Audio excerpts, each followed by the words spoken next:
Bueno chicos, ahora con la segunda parte de fisiopatología en el área de shock vamos a desarrollar un poco lo que vendría a ser hipoxia celular. ¿Ok? Efectos celulares frente al shock. La célula pidiendo gritos oxígeno. ¿Qué es lo que sucede? Ante un cuadro de hipoxia celular, que va a ser la premisa en este caso, ya que de aquí partirán todos los efectos y consecuencias que pueda tener nuestro paciente al presentar un cuadro de shock. El inicio se va a dar por un daño a nivel celular o una lesión a nivel celular. ¿Y qué es lo que sucede? Habrá una disminución del aporte de oxígeno hacia un órgano. Entonces, este tejido, esta célula, va a tener como primer punto de ataque o primer punto de accionar a nivel de lo que vendría a ser la respiración aerobia, que es lo principal. Recordemos que la vía normal de producción metabólica o aporte de oxígeno de una célula es la vía de respiración aerobia, es decir, dependiente de oxígeno. Y si esta vía, que es dependiente de oxígeno, se ve afectada, pues la célula va a tener que mantener esos aportes de energía constantes, como lo vendría siendo en una respiración aerobia normal. Entonces, ¿qué es lo que haría esta célula?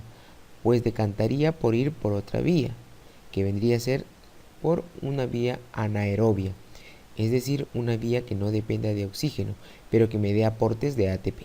¿Ok? Revisemos un poco esto. Primero podemos ver aquí el bajo aporte de fluidos. No estamos especificando qué tipo de shock, ¿ok? Simplemente el bajo aporte de oxígeno. Entonces tenemos presencia de isquemia, ¿no? Aporte de oxígeno disminuido a nivel de lo que vendría a ser la mitocondria, ¿no? Habrá una caída en la fosforilación oxidativa, es decir, en la respiración aerobia.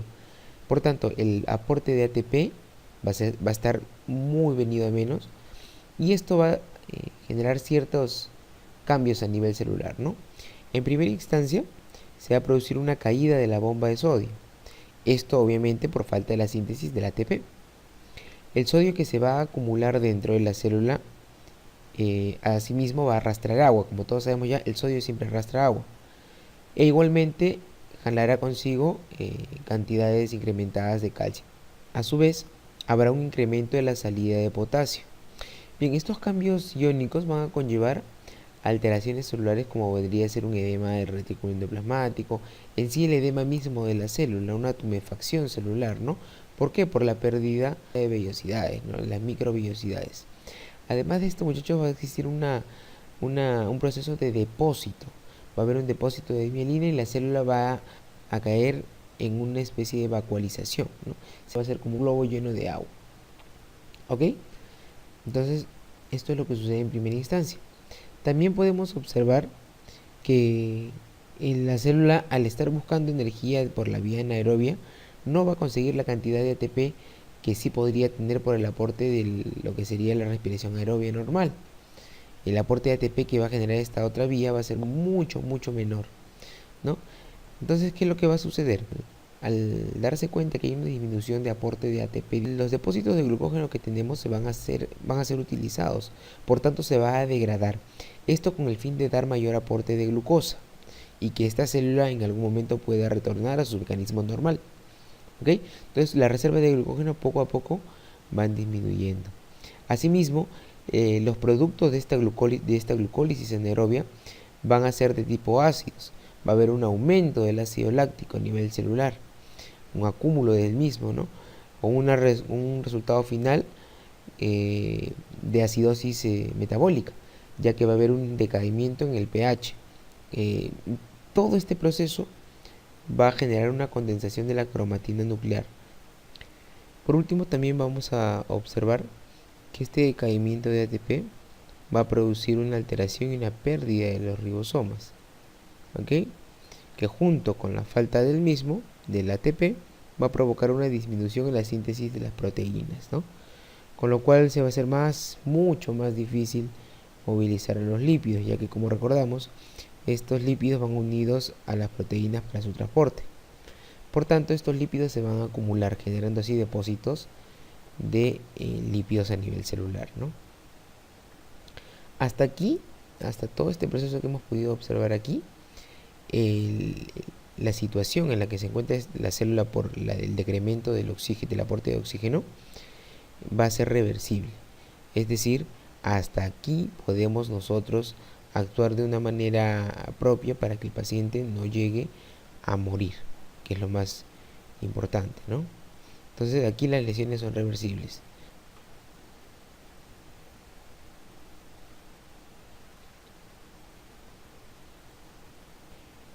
Entonces, a nivel de lo que es la disfunción mitocondrial, vamos a poder observar que habrá un incremento, como ya mencionábamos, del aporte de calcio citosólico, ¿no? Y especies reactivas de oxígeno, EROS, que ya lo veremos en su momento también. Esto va a afectar a nivel de la mitocondria causando una lesión. La disminución de ATP generará así a nivel de la membrana permeabilidad, ¿no? Será mucho más permeable al tránsito de partículas internas hacia el citosol. Por tanto, esto condicionará una pérdida del potencial de membrana y una incapacidad de producir ATP. Es como un círculo vicioso, ¿no? Disminuye el ATP, afecta mi mitocondria y esta no va a producir el ATP necesario para que sea el aporte energético sea llevado a cabo. Esto condicionará a una necrosis. A partir de ese punto en adelante, estaríamos hablando de una lesión celular de tipo irreversible. También vamos a presenciar la salida del citocromo C u otras proteínas proapoptóticas, ¿no? Degenerando así en el cuadro de apoptosis. ¿Sí? Veamos un poquito con mayor detenimiento a qué nos referimos con el aumento de calcio citosólico. Bien, acá vamos a poder observar el tipo de lesión irreversible. Como ya comentábamos, el incremento del calcio citosólico por aporte de diferentes organelas, tanto como la mitocondria o el retículo endoplásmico liso, va a condicionar que esta célula tenga un exceso innecesario de calcio a nivel de citosol. Esto va a generar una activación de enzimas celulares. Por ejemplo, habrá una pérdida o disminución de los fosfolípidos debido a que va a aumentar su degradación y disminuirá su síntesis por el aumento del calcio intracelular, ya que este va a activar a la enzima que va a degradar al compuesto. También se producirá una pérdida, una alteración a nivel del citoesqueleto. Todo esto producido por proteasas lisosomiales. Asimismo, también veremos la acción de las endonucleasas a nivel del núcleo celular, ¿no? Todo ello va a generar una lesión de membrana y lesión de núcleo. Por otro lado, la ATPasa actuará de manera sinérgica con el decremento del aporte energético de ATP, disminuyéndolo más del nivel en el que se encuentra, ¿no? También podemos observar que este calcio intramitocondrial incrementado, ¿no? Va a aumentar la transición de la permeabilidad mitocondrial, lo que ya habíamos comentado hace un momento. Igual aportando sinérgicamente la disminución de ATPs, ¿no? En este paso, muchachos, ya estamos hablando de una lesión celular de tipo irreversible, con pérdida de la integridad de la membrana, con pérdida de la integridad del núcleo, con una disminución incrementada de los productos energéticos, como podría ser el ATP, ¿no? Por otro lado, también veremos qué sucede en algunos casos particulares, como por ejemplo, si estamos hablando de un caso de hipovolemia, en el caso de que se restablezca el aporte de oxígeno de manera brusca. A esto se le va a conocer como reperfusión. Entonces, esta lesión causada por la reperfusión se va a producir porque algunas células isquémicas van a permanecer estructuralmente intactas, pero bioquímicamente van a estar muy comprometidas, ¿no? Entonces se ha propuesto varios mecanismos, como por ejemplo, de oxígeno. Este va a producir especies reactivas de oxígeno, radicales libres como lo conocemos. Los principales son el ion superóxido, el peróxido de hidrógeno y el radical hidroxilo. Estos iones van a generar oxidación a nivel celular. Por ello, se han desarrollado mecanismos de eliminación de radicales libres. Estos mecanismos que se le conoce como antioxidantes, que vendrían a ser el superóxido dismutasa, el glutatión peroxidasa y la catalasa, se van a encargar de eliminar todos estos iones dañinos, por decirlo así, convirtiéndolos en agua y oxígeno. El superóxido dismutasa a nivel mitocondrial va a convertir al ion superóxido en peróxido de hidrógeno, que a su vez se va a convertir en agua y oxígeno. Al igual que el glutatión peroxidasa actúa a nivel de lo que es el radical hidroxilo, generando agua y oxígeno. Y la catalasa, de la misma manera, en los peroxisomas va a convertir al peróxido de hidrógeno en agua y oxígeno. Esta es la manera como la célula elimina los radicales libres para que ellos no generen lesiones a nivel de la misma. Sin embargo, estos EROs van a tener efectos patológicos a nivel de la lesión y muerte celular. Por tanto, lo que vamos a ver es que los ácidos grasos se van a oxidar, generando de esta forma peroxidasas de lípidos, ¿no? Los cuales van a dañar o van a romper la membrana celular y también de las organelas, ¿no? A nivel de proteínas, al oxidarse esta proteína va a haber una pérdida de la actividad enzimática, ya no van a haber enzimas, por tanto va a haber un plegamiento normal. Y a nivel del ADN vamos a ver que esta oxidación generará mutaciones y roturas, ¿no? Todo ello desencadenando una sucesión de lesiones a nivel de célula, ¿no? En el caso de que haya una lesión por reperfusión o una inflamación, va a acrecentar más el daño celular, estos radicales libres, ¿no? Esto es una hipótesis que se ha planteado en el caso que se dé una reperfusión brusca. Hay que recordar que la lesión isquémica se va a acompañar de producción de citocinas, o sea, va a entrar en un cuadro de inflamación, va a haber un aumento de la expresión de moléculas de adhesión. Esto va a resultar en un reclutamiento de leucocitos polimorfonucleares, ¿no? Los cuales se van a ir o se van a dirigir hacia el tejido reperfundido, que vendría a ser este tejido reoxigenado.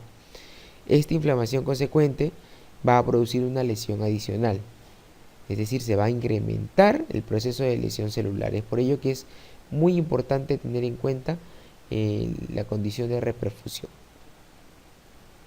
Ahora vamos a ver qué efectos va a tener esta hipoxia a nivel de cada aparato y sistema, ¿no? A nivel de pulmones, como podemos ver aquí, el intersticio, el alveolo y el vaso sanguíneo, ¿no? La unidad anátomo-funcional. ¿Qué es lo que va a suceder a nivel de pulmones? Pues vamos a presenciar que el pulmón es el órgano que va a producir con mayor frecuencia una disfunción ante estos casos de hipoxia celular. El mecanismo va a ser una injuria endotelial y epitelial, lo cual va a condicionar a un edema de tipo intersticial. ¿Okay? Edema, va a haber presencia de líquido a nivel del intersticio del alveolo. A su vez va a generar un edema a nivel alveolar. A esto le vamos a incrementar la injuria a nivel vascular por el poco aporte de oxígeno. Todo ello va a desencadenar una disminución en la defensa del microambiente pulmonar. Recordemos que la vía respiratoria es una de las vías de acceso para infecciones más frecuentes. Vamos a ver que los agentes patógenos van a producir un riesgo de infección, como ya se los había comentado. Clínicamente se va a evidenciar un cuadro bastante frecuente, como vendría a ser la alteración BQ. ¿A qué nos referimos con alteración BQ? Que es la relación ventilación-perfusión, ¿no? ¿Qué es lo que sucede? Por ejemplo, ¿no? Esta relación va a estar aumentada cuando el alveolo funciona, por ejemplo, normalmente, pero por algún motivo no hay un flujo de sangre adecuado, en el caso de una hipovolemia. Esta mala perfusión de sangre, ¿qué es lo que hará, no? El intercambio gaseoso no se va a dar, porque el aire contenido en el alveolo no va a ser aprovechado, no va a ser llevado por esas glóbulos rojos hacia la circulación general, ya que la cantidad de sangre no es la suficiente, no es la necesaria, ¿no? Por tanto, no se aprovecha este oxígeno aquí y no se va a llevar a cabo la oxigenación. Por un lado, aquí en este cuadro podría aumentar. Sin embargo, si sucede lo contrario, por ejemplo, que en el extremo opuesto, a nivel de lo que es el vaso, va a disminuir esta relación ventilación-perfusión en el caso que el alveolo esté obstruido o colapsado, ¿no? En esta circunstancia la sangre va a alcanzar perfectamente esos alvéolos porque va a haber un volumen normal de sangre, pero estos alvéolos no van a tener ventilación, ¿no? Entonces no se va a poder realizar ningún intercambio respiratorio. Entonces en este caso habrá un cociente de ventilación-perfusión de 0, ¿no? A nivel de dicha zona. Entonces son alteraciones que van a suceder. De los dos ejemplos que les he mencionado, el primero es el más frecuente, o sea, la integridad del alvéolo versus la poca perfusión de la poca llegada de sangre para que se dé el intercambio gaseoso, ¿no? Es lo que va a suceder. Aquí podemos ver una tomografía de un paciente congestionadísimo por el hecho de que hay una disfunción a nivel del pulmón. A nivel gastrointestinal, ¿qué es lo que va a suceder? Va a haber una isquemia, ¿no? Resultada de los microtrombos y el estado de bajo flujo. Claro, ¿qué es lo que sucede? El estado de bajo flujo por el poco aporte sanguíneo que se va a dar a nivel de todo el sistema gastrointestinal. Y esto va a producir una isquemia. Adicional a eso debemos recordar que hay un proceso de inflamación, ya que al haber daño a nivel vascular, el mismo sistema vascular va a producir una cascada de señalización, generando así producción de citoquinas proinflamatorias que van a condicionar un proceso de microtrombosis, ¿no? Que se va a explicar también en su momento mucho más adelante.